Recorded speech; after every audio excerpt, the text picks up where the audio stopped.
The Ben Franklin Transit Board is discussing reducing sales tax collection from Tri-Cities residents in an upcoming meeting. KVU's Ellie Nakamoto-White breaks down what the two proposed options are and how they could impact our local transportation services if they are passed.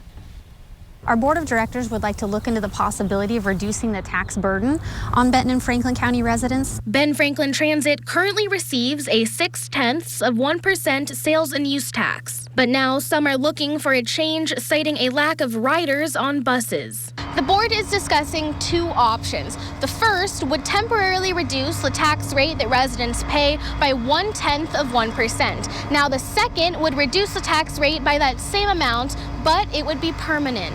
The average taxpayer pays about $10 a month in sales tax. And so if you want to reduce that down by 0.1%, they would effectively receive a savings of about $1.66 per month. If either option is passed, officials say BFT would not qualify for tens of millions of dollars in grant funds. It would affect our eligibility for the next 16 years of transit funding, essentially, losing out on about $75 million. To qualify for the program, BFT has to keep the tax support the same as it was on January 1st. Which means, obviously, no reduction in local sales tax. But we also have to adopt a new policy that allows all of our riders under the age of 18 to ride for free. If a resolution passes and BFT cannot receive the funding, officials say it would probably result in a loss of any reduction of service, a reduction of transit staff, and or a reduction of transit capital projects. That loss would affect people like Pasco resident Jaime Torres. Part of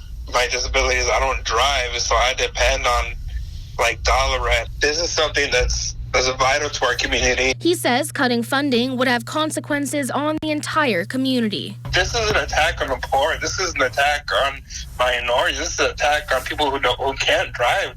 Financially, they can't. They don't have a license. And a lot of people are, you got refugees, you got migrants that rely on the transit system because they're learning how to move around this area. Adam Whittier, another Tri-Cities resident, agrees, adding people rely on a public bus system. I think they have this idea of being fiscally responsible, and I think they're going to do something very irresponsible for the people who they serve. In Kennewick, Ellie Nakamoto-White, KVU Local News.